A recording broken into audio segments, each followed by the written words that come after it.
정도만 대신으로 했수다. 저 오빠가 아니면 손자 손녀들이 있으신 분들은 할아버지가 좋냐 할머니가 좋냐, 그 한마디 그 어린 손자 손녀들이 자녀들이 그 말하는 그 한 번 더 듣고 싶어서 어른들이 물어봅니다. 근데 사실 우리 손자 손녀들, 우리 어린 자녀들은 별로 관심이 없어요. 아무 영문도 모른 채 그냥 선택을 그럴까 그냥 해버리다. 좋으면 또 많은 기분 좋다. 식당에 가도 저희들 고민이 있습니다. 짜장면을 먹을까 짬뽕을 먹을까. 여기서는 그렇게 잘 안 하지만 중국 사람들이, 한국 사람들이 많이 사는 곳에 가면 이런 때에 그 식당 주인이 머리가 좋아서 짜장 반, 짬뽕 반 있는 짬짜면이라는 메뉴를 개발해서 제3의 선택을 하게 합니다. 그러고 보면 인생은 선택을 하기 위해서 태어났다고 해도 과언이 아닙니다.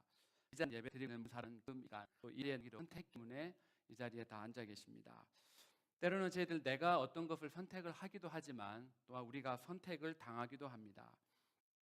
결혼을 해서 아내가 임신을 하면 아들일까 딸일까 우리 집 태어날 때까지 뭐 옛날 사람들은 몰랐습니다. 지금이야 이렇게 많이 과학이 발달돼서 알겠지만 옛날에는 몰랐습니다. 그런데 그 아들 딸을 우리가 선택해서 고를 수가 있다면 얼마나 좋겠습니까? 그럼 내가 원하는 만큼 내가 원하는 것을 해드릴 수 있습니다. 때로는 저희들은 또한 잘못된 선택을 하기도 합니다. 내일 모레 화요일에서 한국에서는 대통령 선거를 합니다. 이번에 또 한번 선택을 하면 앞으로 또 5년 동안 또 다시 선택을 할 수 없는 시간을 되돌릴 수가 없습니다. 그래서 사람들이 더더욱 신중하게 선택을 할 것입니다. 이처럼 선택이라는 것은 저희들 삶과 뗄래야 뗄 수가 없습니다. 그래서 성경을 읽으실 때 그런 가지고 처음 끝까지 성이라는 점을 가지고 한번 읽어보면 성경 또한 과연 선택의 책이로구나라는 것을 저희들 알 수 있습니다.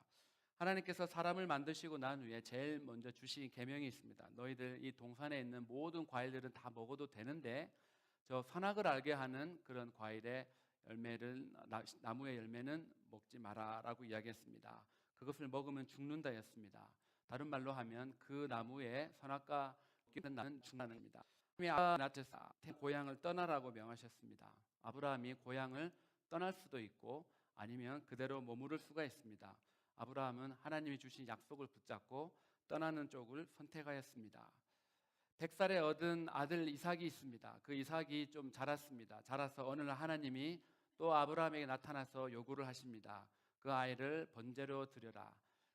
죽여서 짐승을 죽여서 태우는 것 같이 나게 하라고 얘기를 합니다. 그럼 아브라함에게 선택이 있습니다. 내가 하나님의 말씀에 순종을 하느냐, 아니면 아무리 하나님이라 해도 내가 어떻게 이 자식에 이를 수 있느냐, 그 선택을 하지 않느냐. 하지만 아브라함은 하나님의 말씀에 순종하는 쪽을 선택했습니다. 예수님이 십자가에 돌아가셨습니다. 그 돌아가시기 전에 예수님이 풀려날 수 있는 기회가 있었습니다. 그 당시에 아주 잔인한 죄인 바라바라라는 하는 사람이, 그래서 이 바라바가 아닌 예수가 물었습니다.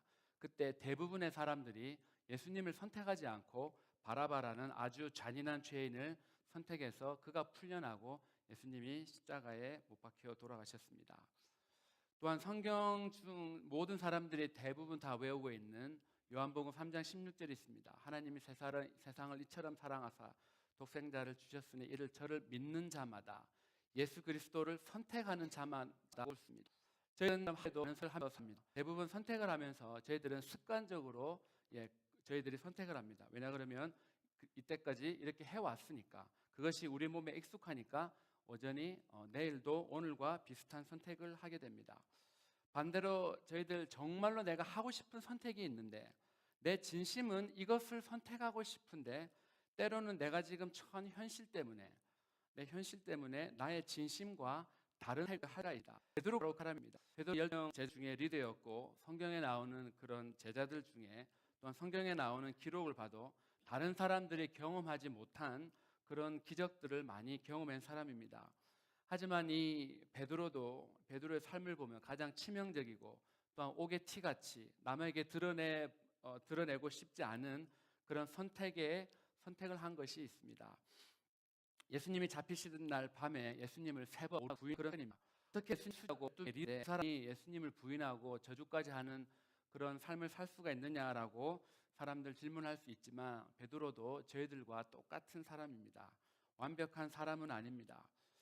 베드로가 왜 이런 선택을 했느냐? 베드로가 그동안 해왔던 그런 삶을 보고 베드로가 그동안 해왔던 행동들을 보면 베드로가 어떤 사람인지, 왜 베드로가 그 상황에서 주님을 저주하고 부인했는지 저희들 마태복음 16에 보면 예수님이 제자에게 사람 나르냐고 질문을 했습니다. 이런 대답 저런 대답 나왔을 때 예수님이 제자들에게 물어봅니다. 그러면 너희들은 나를 누구라 생각하느냐라고 물어봤을 때 베드로가 정답 중에 정답을 이야기합니다.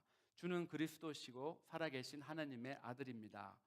그 고백을 하니까 그때서 이제 예수님께서 내가 이제 예루살렘으로 올라가서 고난을 받고 죽임을 당하고 3일째 다시 살아날 거다라고 이렇게 제자들에게 말이가 무게 붙고 항변한 것입니다. 요즘 번역본은 그 항변하다를 대들었다라고 이렇게 번역을 했습니다. 마태복음 16장 22절에 보면 주여 그리 마옵소서 이 일이 결코 주께 미치지 않을 겁니다. 영어 성경에 보면 이 Peter took him aside and began to rebuke him. 예수님을 리뷰크했다고 이렇게 이야기를 합니다. 한국말 성경에 조금 부드럽게 번역을 항변하다, 옛날 말로 해서 그렇지. 지금 사람을 리뷰크했습니다. 어떻게 자신을 이렇게 리뷰크할 수 있겠습니까? 어떻게 군대로 치면 이 완전 최고 쫄이 지금 가장 높은 대장한테 이렇게 지금 항변을 할 수 있겠습니까? 게다가 어떻게 피조물인 인간이 그 창조주인 예수님을 그렇게 리뷰크할 수 있겠습니까? 그런 사람 없습니다. 그런데 베드로는 그렇게 했습니다. 아주 즉흥적인 사람입니다. 또한 마태복음 17장에 보면 어느 날 예수님께서 베드로와 요한으로 간전에 나와 예수님이 얼굴이 철없이 빛처럼 하얗게 되었습니다. 또 그 장면을 보고 베드로가 또 이야기합니다. 주여, 우리가 여기 있는 것이 너무 좋으니까 만일 주님께서 원하시면 내가 여기에 초막 3개를 짓겠는데 하나는 주님을 위해서, 하나는 모세를 위해서, 또 다른 하나는 엘리야를 위해서 짓겠습니다 라고 이야기했습니다. 다른 제자들은 그런 생각을 안 하는데 베드로는 머릿속에 어떤 그런 생각이 있는지 전혀 이렇게 현실적인 그리다. 베드로는 먼저 앞서 행동을 했습니다. 또한 마태복음 26장에 보면 예수님을 이제 체포하러 온, 예수님 십자가 못 박기 전에 예수님을 체포하러 온 사람들이 있었습니다. 예수님을 잡으려고 하자 베드로가 가지고 있던 칼을 꺼내서 그중 한 사람의 귀를 잘랐습니다. 그런데 지금 베드로가 지금 이게 칼을 빼서 지가 이렇게 휘두를 수 있는 상황이 아닙니다. 그 성경에 보면 예수님을 잡으러 큰 무리들이 왔다고 되어 있습니다. 큰 무리들이 왔고 사람이 왔대 손으로샤 칼 몽이롱을 하십니다. 그때면 지금 예수님 제자 해봐야 가룟 유다 빼면 11명, 예수님까지 12명, 12명 대 지금 많은 사람들이 왔는데 이쯤 되면 상식적으로 칼을 휘두르면 안 됩니다. 그죠? 지금 나의 적들은 우리보다 숫자도 훨씬 많고 무기를 들고 있는데 그 앞뒤 상황 판단을 제대로 정상적으로 했다 그러면 베드로 같이 칼을 휘두르지 않습니다. 그런데 베드로는 이 상황 판단보다 가정이 먼저입니다. 베드로가 예수님 해보는 장면이 나옵니다. 어떤 여자 하녀가 저 사람도 예수님과 같이 있었다. 그러니까 나는 네가 무슨 말을 하는지 모른다라고 대답을 합니다. 두 번째 또 어떤 사람이 저 사람도 나사렛 예수와 같이 있었다라고 하니까 나는 그 사람을 알지 못한다. 세 번째 또 다른 사람을 그 이야기를 하니까 이때는 저주하며 맹세합니다. 나는 그 사람을 알지 못한다. 세 번씩이나 나는 그 사람을 알지 못한다고 이야기하고 그 본패는 자기 정의 말씀하시면서 이 목이 맺자 그때는 이제 주는 그리스도시요 살아계신 하나님 그럴 필요 없습니다. 내가 죽을 것 같으니까 자동적으로 나 그 사람 몰라라고 이야기합니다. 물론 베드로뿐만 아니라 대부분의 사람들이 저를 포함한 대부분의 사람들이 이런 선택을 할 것입니다. 예수님을 부인할 때 그리고 예수님을 모른다 할 때 기준은 항상 나였습니다. 예수님을 정말 잘 알고 3년 동안 예수님을 잘 챙겨보고 베드로입니다. 나의 생각도 못하는 그런 풍랑에 뛰어드는 바다, 풍랑이 부는 그런 바다에 뛰어들어서 걸어본 사람이 바로 베드로인데 예수님이 어떤 능력을 갖고 있는지 분명히 압니다. 그럼에도 불구하고 지금 결정적인 순간에 내 목숨이 위태로워지니까 나 저 사람 몰라라고 이야기합니다. 이 베드로는 즉흥적인 반응을 하고 현실을 인식하는 기준이 자기한테 전도한 행동하는 바로다. 사실 이 베드로의 모습은 저희들의 모습입니다. 모태신앙으로 태어나고 교회에서 어렸을 때부터 교회 다니고 주일학교, 중고등부, 대학부, 청년부 그리고 집사도 하고 안수 집사도 하고 여러 가지 직책도 맡습니다. 그리고 예수 믿는 남편을 만나고 예수 믿는 아내도 만납니다. 같이 교회 다니고 같이 교회를 섬깁니다. 헌금도 열심히 하고 봉사도 열심히 합니다. 나름 교회에서 신앙 좋은 사람과 헌신을 알고 합니다. 그런데 어떤 순간이니까 그 결정적인 순간이 오고 내가 코너에 몰리는 상황이 오니까 그때 어떤 선택을 하는 것을 보면 저희들이 신앙의 본전이 어디에 있는지 알 수 있습니다. 예수님이 그런 베드로에게 오늘 다시 나타나셔서 질문을 하십니다. 첫 번째 질문이 요한의 아들 시몬아, 네가 이 사람들보다 더 나를 사랑하느냐라고 물어봤습니다. 이는 좀 일단 액심이라는 생각입니다. 지금 누리 있는 그런 상황이 아니라 다른 제자 6명하고 지금 같이 있습니다. 그렇게 같이 있는데 밥을 다 먹고 나서 이제 예수님이 이제 식탁이 다 밥을 다 먹고 나서 예수님이 딱 그 베드로 앞에 서서 물어봅니다.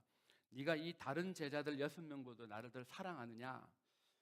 오늘 예배 끝나고 점심시간에 제가 제 옆에 앉아 있는 사람한테 다른 교인들보다 저를 더 사랑하셔? 이렇게 물어보면 그 상황은 어떻습니까? 질문은 저도 대탈이 좋죠. 근데 사람도 뭐 저런 걸 왜 물어보나 목사님?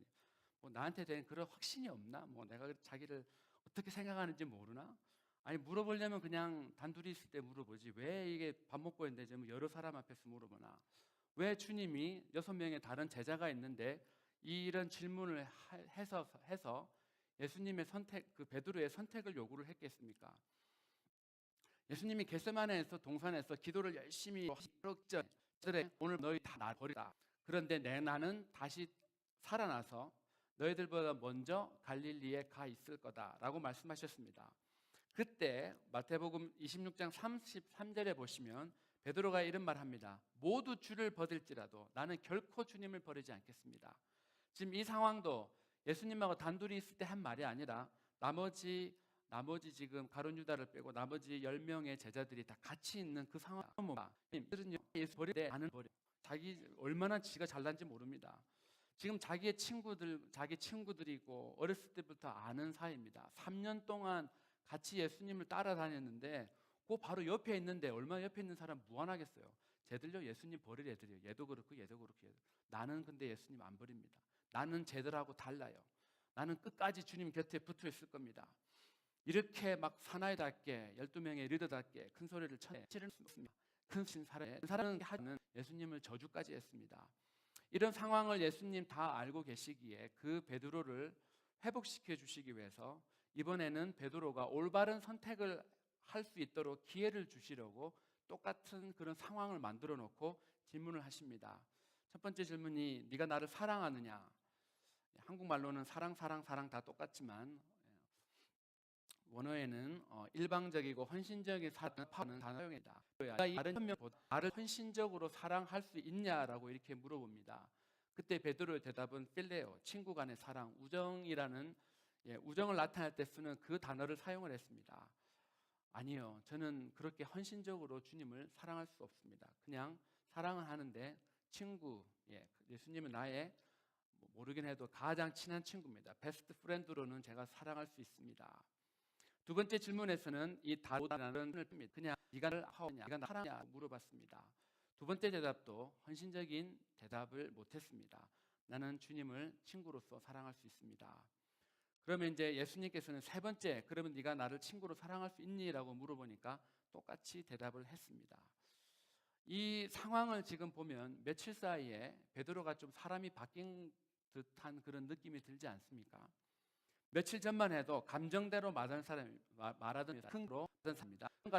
더 삽니다. 헌신적으로 내가 주님을 더 사랑합니다. 세 번 다 그렇게 말할 자신이 있었던 사람입니다.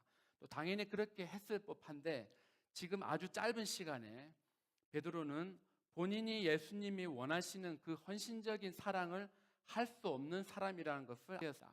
그래서 본인이 예수를 가장 친구에 보여준 사랑을 없는 사람이고 지금 이야기를 하고 있습니다. 여기서 저희들이 한번 네가 사느냐라고 질문을 해야 합니다. 베드로가 뭐 귀신을 쫓아내고 병든 자를 고치고 무리를 걷고 엄청난 그런 기적을 행할 때 베드로가 열심히 주님을 위해서 일하고 있을 때 너 나 사랑하느냐라고 왜 안 물어봤을까요? 아니면 처음에 베드로를 처음 부르실 때 너 나를 사랑하느냐라고 내가 주님 보니까 우리 장모님도 고쳐주고 다른 사람들 보니까 막 고쳐주고 주님 같으니까 잘하시네. 주님을 악어로 헌적으로 사랑하겠습니다. 그러면 너 나를 따르라. 그때 이렇게 물어보신 것도 아니었습니다. 네가 나를 사랑하느냐? 이 질문을 던지는 시점은 따로 있습니다. 기대를 가지고 주님을 따라갔다가 그 나의 기대가 이루어지지 않을 때 몇 마리 물고기라도 잡아보려고 밤새 그물질했는데 한 마리도 잡지 못하고 빈 배를 다시 호숫가로 돌아오는 날 그 아침에 주님이 물어보셨습니다. 게다가 예수님이 잡던 숲에서 예수님을 세부입니다. 그러니 그 실현 자고를 다시 생각나게 하는 그 숯불 앞에서 그것도 사람들이 다 듣는 데서 물어보시는 질문이 바로 네가 나를 사랑하느냐입니다. 저희들이 비즈니스가 잘 되고 직장에서도 저희들 인정을 받고 자식들도 다 잘 되는 상황에서 아쉬울 것 전혀 없을 때 주님이 저희들에게 물어보십니다. 너 나를 헌신적으로 사랑할 수 있니? 그러면 아마 대부분 예, 헌신적으로 사랑합니다. 이야기다. 그러면 주님이 나 너무 해주군요. 내 원하는 거, 내 필요를 다 갖고 있고 나는 지금 아쉬울 것 없는 그런 상황에서 너 나 사랑하니? 아, 당연히 주님 사랑하죠. 라고 할 수 있습니다. 다른 사람보다 더 잘할 수 있습니다. 그런데 그때 주님이 안 물어보십니다. 주님이 진심으로 주님께서 정말로 저희들의 진심을 확인하는 순간은 저희들의 인생이 바닥에 내려가 있을 때였습니다. 주님이 나에게 너 어떤 사랑을 선택하고 무시는 불어와 실하고 내가 상받고 버림받은 것 같은 밤새 수고해도 한 마리도 잡지 못한 빈배로 들어올 때 그런 길에 주님이 저희들에게 물어보십니다. 네가 이런 상황에서도 네가 이렇게 힘든 상황에서도 너는 여전히 나를 헌신적으로 사랑할 수 있느냐라고 물어보셨습니다. 예수님이 베드로에게 하신 질문이 어떤 사랑을 갖고 있느냐라는 그런 질문이었지만 예수께서 베드로의 진심을 알고 하십니다. 진심을 아십 그런 질문을 하셨습니다. 베드로야, 나를 향한 너의 진심은 이 다른 사람들보다 더 나를 아가파워 헌신적으로 사랑하지라고 이렇게 물어봤습니다. 베드로야, 나를 향한 너의 진심은 정말 나를 향해서 헌신적으로 사랑해 줄 수 있지. 근데 저는 세 번째도 예수님이 원래는 너 나를 아가파워 헌신적으로 사랑할 수 있냐라고 물어보고 싶었는데 한번 물으면 베드로가 거짓말과 베드로의 수준으로 내려갔다고 생각합니다. 왜냐 그러면 지금 예수님께서 두 번째 끝나고 세 번째는 예수님 베드로의 수준으로 물어보시는데도 베드로가 지금 슬펐습니다. 마음에 상처를 입었습니다. 그런데 세 번째마저도 너 나를 헌신적으로 사랑하냐고 이렇게 강한 그런 사랑을 요구했을 때 베드로가 어떻게 됐겠습니까? 아무래도 더 마음이 더 슬플 것이다. 그래서 베드로의 수준으로 내려가서 질문했습니다. 예수님을 어떤 사랑으로 사랑하느냐에 대한 베드로의 진심은 언제나 아가파오 헌신적인 사랑이었을 것입니다. 왜냐 그러면 베드로의 인생의 끝에 보면 그는 십자가에 거꾸로 매달려서 순교를 당했습니다. 보통 그때 십자가에 그냥 똑바로 매달려 하는데 내가 어떻게 감히 예수님과 같이 똑같은 그런 죽음을 맞이하느냐. 나는 그렇게 할 수 없다. 나 같은 사람은 예수님과 똑같은 주막이 없는 사람이다. 그래서 거꾸로 박라고 이야기했습니다. 주님에 대한 아파와 헌신적인 사랑이 없으면 도저히 나올 수 없는 그런 삶의 모습입니다. 그런 헌신적인 사랑을 갖고 있었으면서도 그가 자신 있게 말을 할 수 없었던 것은 주님에 대한 그런 자기의 진심도 주님을 헌신적으로 사랑하는 그런 사랑하는 힘도 자기에게서 나온 것이 아니고 자기에게 없음을 그는 이때 비로소 깨달았기 때문입니다. 사도 바울은 누가 하나님이라고 합니다. 베드로가 들어온 것은 주님을 헌신적으로 사랑할 수 있는 그 힘은 내가 주님을 사랑했기 때문이 아니라 주님께서 우리들로 하여금 주님을 헌신적으로 사랑할 수 있도록 힘을 주시기 때문입니다. 저희들 모두 예수님에 대한 사랑을 가지고 살아갑니다. 만약에 그 예수님께서 저희들에게 원하시는 기준이 100이라고 할 때 어떤 사람은 80 이상으로 주님을 사랑하고 헌신하는 사람도 있을 것이고 그 사람이 50 이하 사람이 있을 것입니다. 지금 나 형편이 주님에 대해서 80이건 50이건 그것은 중요하지 않습니다. 지금 나의 형편이 주님에 대해서 내가 헌신을 할 수 없는 그런 상황이라 할지라도 우리의 진심은 나의 수준에서는 여전히 저희들 모두는 다 주님을 사랑하고 있기 때문입니다. 나의 진심을 주님이 보시고 나면 주님께서는 저희들에게 우리들 수준에서 할 수 있는 일들을 맡겨주십니다. 그 일을 하기 선택했을 때 저에게 방금 이미 다 알고 계시지만 주님을 향한 우리의 진심입니다. 주님을 향한 우리들의 사랑입니다. 우리들의 마음속에 그 주님을 향한 진심을 가지고 또한 우리의 삶에 주어진 그런 현장 속에서 또한 교회 안에서 정말 주님을 사랑하는 마음으로 살아가는 진심을 가지고 살아가는 우리 모두가 되기를 축원합니다. 같이 한번 기도하겠습니다.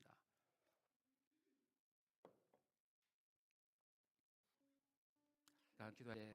지금 저희들 앞에 나타나셔서 네가 나를 헌신적으로 사랑할 수 있냐라고, 아니 네가 너희들이 지금 이 교회에 있는 모든 사람들보다 그 어떤 누구보다 나를 헌신적으로 사랑할 수 있냐라고 저희들에게 3번을 물어보신다면 저희들이 어떤 대답을 하겠습니까? 하나님, 주님만이 아십니다. 주님만이 아십니다. 저희들의 주님에 대해서 저희 짐의 근심마다 커지시고 그 주님께서 저희들에게 주신 그런 사랑의 빚진 자로 살아가는 우리 모두가 되게 해달라고 이 시간 같이 한번 간구하겠습니다. 아버지 하나님 감사합니다. 하나님, 베드로가 주님 앞에 섰을 때 주님이 네가 나를 헌신적으로 사랑할 수 있느냐고 물어보았을 때 베드로는 감히 자신 있게 대답을 하지 못했습니다.